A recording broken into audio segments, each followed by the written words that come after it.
Me llamo Lidia Acebo Fortes, tengo 76 años. Soy la presidenta de la asociación Abra de Bebés Robados.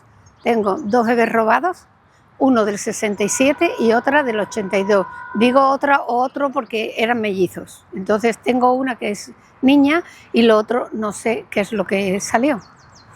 El del 67 es un varón porque vivió 17 días y lo tuve en la incubadora. Yo me puse de parto y como tenía unos días antes de su nacimiento, me puse de parto, pues entonces lo que me hicieron es que fuera al hospital. Yo no sabía que el hospital era una trampa, pues yo lo iba a tener en mi casa, las cosas como son. Entonces, cuando ya me puse de parto, pues me llevó mi marido al hospital. Cuando yo entro en el hospital, me llamó mucho la atención, porque yo me crié en un colegio de monjas internas, y claro, hacía poco yo había salido del colegio. Y mundo no tenía ninguno porque era mi marido y yo, y ya está, y la familia de mi marido. Entonces, cuando yo ya llegué al hospital, había allí unas monjas que eran las enfermeras que había. Y se pone una monja a preguntarme, ¿cuántos años tienes? Yo le decía, 16. Entonces, ¿eres madre soltera? Digo, no, yo estoy casada. Y dice, no puedes estar casada porque eres menor de edad. Y yo le dije, digo, sí, pero mi madre autorizó de que me podía casar y dio la autorización. ¿Y tu marido qué edad tiene? Yo le dije 27 años, pero ¿él trabaja? Sí, es carpintero. Bueno, empezaron así las preguntas, me sentí muy incómoda porque yo lo que iba allí era dar a luz a mi hijo, era mi ilusión desde chica, tener 12 hijos, es lo que yo quería, imagínate tú. Y entonces me senté muy mal.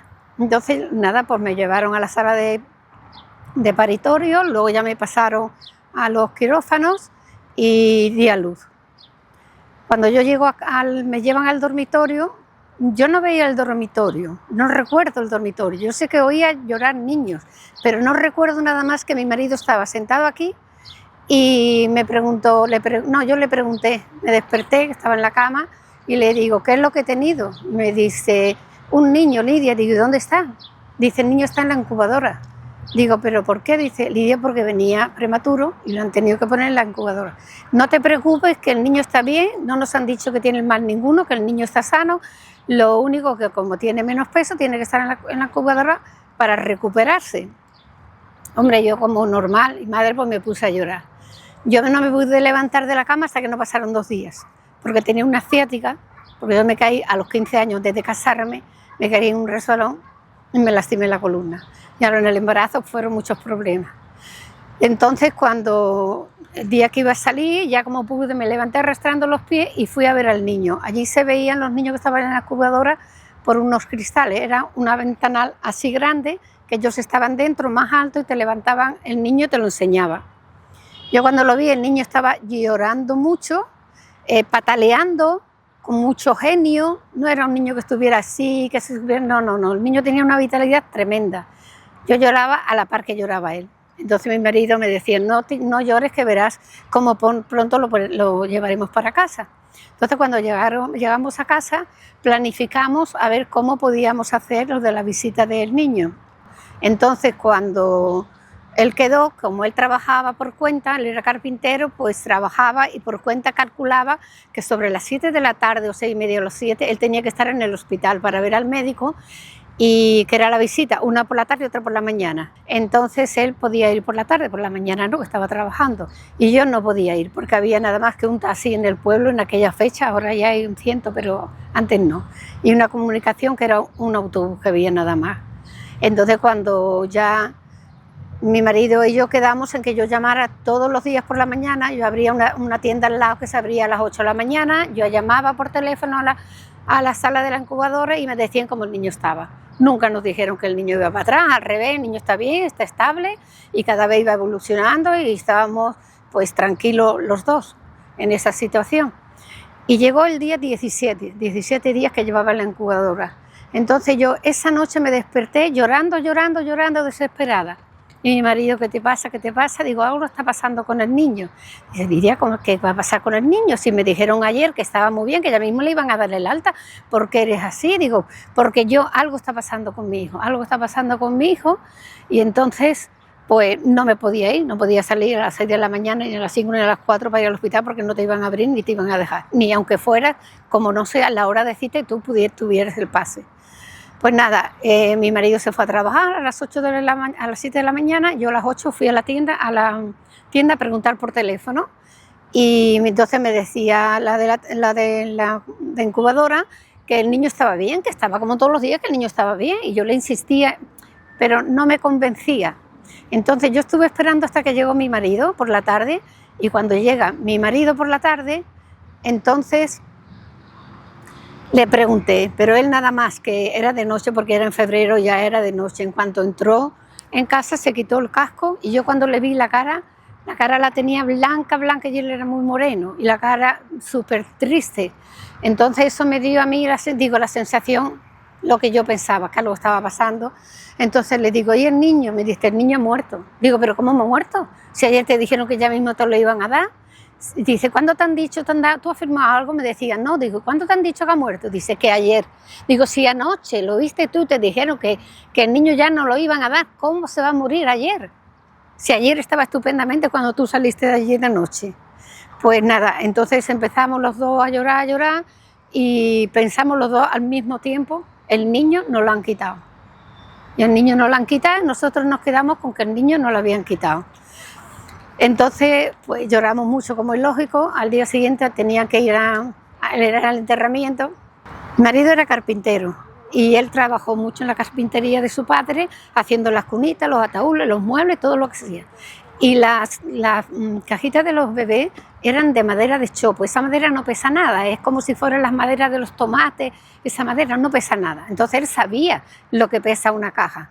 Y si tú metes un niño allí que por lo menos tenga 2 kilos, tú metes 2 kilos de lo que sea y tú dices, esto pesa, no la caja que no pesa. Cuando él fue ese día y vino por la noche, que es cuando yo lo vi así, me decía, dice, Lidia, me ha sacado la monja un niño de la nevera. Dice, estaba congelado. Claro, yo le dije, pero tú lo reconociste. Me decía, yo no te puedo decir que ese era nuestro hijo, porque era una cosa tan chiquitita, es que era muy chico. Dice, luego estaba todo, ¿cómo se llama? Amortajado. Yo no sabía ni lo que era esa palabra. Los ojos cerraditos, se le veía nada más que esto. Y tenía la carita morada, hacía moratones. Y yo le dije, pero tú le viste el pelo, y él me decía que no se lo podía ver, no lo podía destapar, que se lo enseñaron y lo metieron otra vez en la nevera. Entonces fue el día del cementerio para ir al entierro y se fue él con mi suegro.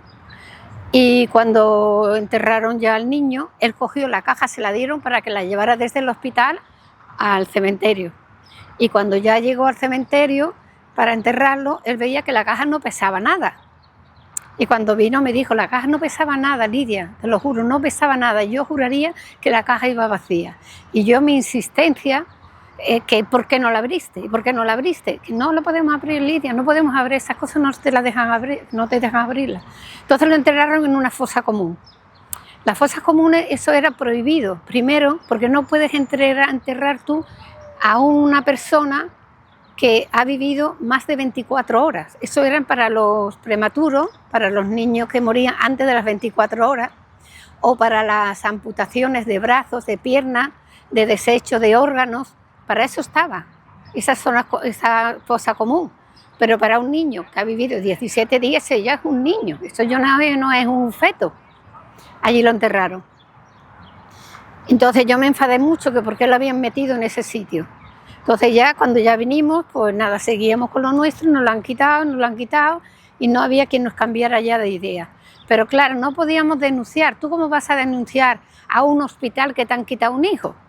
En una reunión que tuvimos con muchas asociaciones, íbamos la presidenta y en el otro lado, enfrente nuestro en las mesas, estaba el jefe de la Policía Nacional, de la local, de la Guardia Civil, el delegado de gobierno, en fin, todos estaban en el otro lado, nosotros aquí. Y yo tenía al de la Guardia Civil en este lado y aquí el delegado del gobierno. Y entonces le dije yo al Guardia Civil, mire, le voy a decir una cosa. Digo, si yo cuando me pasó a mí todo esto de mi hijo, yo voy a denunciarlo al cuartel y le digo, a mí me han quitado a mi hijo en el hospital, ¿ustedes qué harían?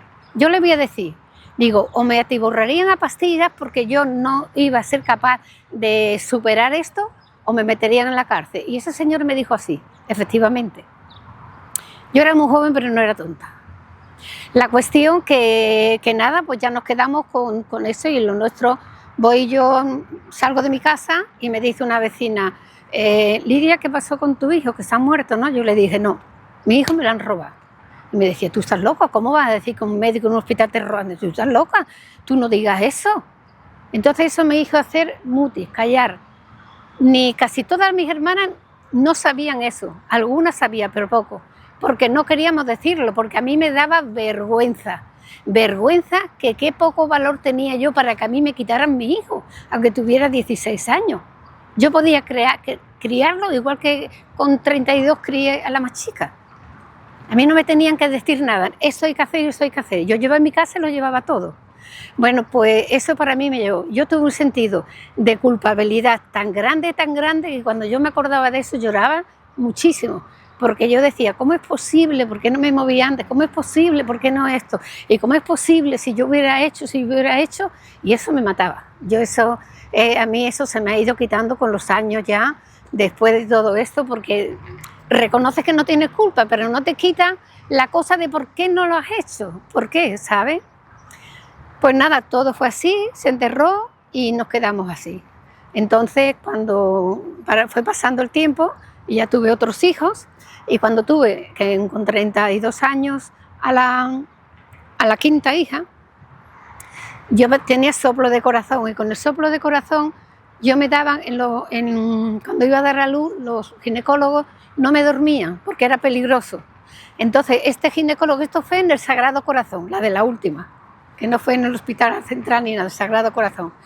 Y entonces me decía, cuando fui yo a dar a luz, el médico tenía un parte del cardiólogo de que no me podían dormir. Entonces me puse de parto y cuando van a nacer la niña estaba la matrona y el médico estaba de espaldas, como si hubiera un mostrador, manipulando. Yo estaba con la matrona, pero así lo veía, de vez en cuando lo veía él ahí. Y sacaron a la niña, sin sacar la placenta ni nada, la levanta y veo que ese hombre viene ligero, me coge el brazo y empieza a ponerme aquí con un algodón alcohol. Claro, yo me quedé como, claro, es que estás pariendo, es que en un momento así, una situación, no sabes ni cómo reaccionar, ¿no? Y entonces me quedé así y me dice, no te preocupes, que te voy a dormir para que no te duelan los puntos. A mí me habían puesto 2 puntos con cada uno de mis hijos, yo no tuve problemas ninguno cuando yo parí, ninguno. Pero me dormí al momento, después que ya nació la niña, me hicieron un desastre tremendo, y me llevaron a la habitación. Cuando estaba en la habitación, pues resulta que mi marido tenía ya la niña allí y me dice mi marido, Lidia, ¿tú has tenido una niña? Digo, sí. Dice, ¿y el otro? ¿No eran mellizos? Digo, ¿no has tenido otro? Y me dice, no. Digo, a mí me durmieron. Pues ya está. Entonces me dice, pero es que esta niña es muy chica, que tiene 2 kilos y algo, nada más. Pues así nos quedamos los dos. Vino el médico y me pregunta, ¿cómo está? Digo, bueno, bien. Y me dice, le dejo mi marido y yo, pero usted nos decía que traía 2, porque tiene una nada más y una muy pequeñita. Ese señor se cayó, giró el cuerpo y se fue. No nos contestó ni nos dije nada. Y le dije yo a mi marido, fíjate tú que no es capaz de reconocer de que se ha equivocado. Y yo le digo, pero este hombre nunca me ha gustado, le decía yo a mi marido. No me gustaba la mirada que tenía, no me gustaba nada, no veía una buena persona. Y eso nos pasó. Pues nada, yo llegué al pueblo, llevé a la niña porque tenía una otitis con días, y la llevo al médico pediatra y me dice el pediatra, ¿pero qué es lo que me traes aquí? Digo, mi niña, él había visto a mis otros hijos. Y digo, vamos a ver, pero esta niña, ¿qué hace aquí? Esta niña, ¿cómo es que está en la calle? Y le digo, pues a mí me han dado el alta. Pero ¿cómo que te han dado el alta si esta niña es prematura? Esta niña no tiene edad, no tiene tiempo, ni desarrollo para tenerla en la calle. Yo la ponía en el carro cuando alguien se iba a asomar, ¿dónde está la niña? La niña estaba en el rinconcito allí, porque era muy chiquitita. Yo tengo una foto con ella y era así, chiquitita. Bueno, pues ahí quedó la cosa. Y ya cuando mi hija empezó a salir lo de los bebés robados, le dije yo a mi hija, pues tú ibas a ser melliza, fíjate tú, y al final naciste tú, le dije yo a ella. Pero yo cuando nació la niña, mi sobrina trabajaba en partos, en Santander, y le dije, me preguntó cómo había ido todo, y entonces le conté yo la historia del parto. Dice, Lidia, a mí no me gusta nada esto, ahí ha pasado algo porque no me gusta nada. No te van a dormir cuando tú has dado a luz de una niña y para coserte los puntos. Eso no te duerme para eso. Como si está dormida entera, pues te lo coses y no lo ves, pero si no, no te duerme. Para 2 puntitos que te tenga ahí. Y para como me dejaron después. Bueno, pues al final, cuando mi hija tenía 30 y tantos años, quiso ella sacar su historial del Hospital del Sagrado Corazón. Pidió la partida de nacimiento y pidió el legajo. La partida de nacimiento se la dieron, pero el legajo no se lo quisieron dar, porque eso siempre se negaban a darlo. Entonces tuvimos que ir al abogado, al juez, para que nos diera una autorización para que me lo dieran allí. Y así fue, le dieron el papel para que fuera a recoger el legajo. Entonces fuimos las dos, aquí se dio un mostrador y la oficina estaba ahí, mi hija entró y cuando le dice a esa muchacha, pero vamos a ver, ¿tú para qué vienes a recoger el legajo? Dice, porque no me lo querían dar y porque mi madre tuvo en el Sagrado Corazón, que el médico le decía que tenía 2 y al final nací yo sola. Dice, ¿qué médico era? Yo te voy a decir una cosa, aquí han venido muchas madres denunciando a este médico, porque decían que habían tenido los hijos en el Sagrado Corazón y que por lo visto cuando salió todos los bebés robados han ido poniendo denuncias y han ido también muchos niños en lo mismo, en el hospital, preguntando por sus madres, las madres por sus hijos. Fuimos al hospital a preguntar qué es lo que pasaba y entonces cuando nos ven y ya dicen que no nos lo pueden dar porque esas historias se quemaron, a raíz de que salió lo de los bebés robados. Y entonces están quemados desde el 1900 para atrás, del 1900 al 2000 están inscritos en papel y del 2000 actualmente están ya informatizados. Actualmente yo lo que veo es muy complicado. Si hablamos de los políticos, la Iglesia y los jueces, para mí es nulo.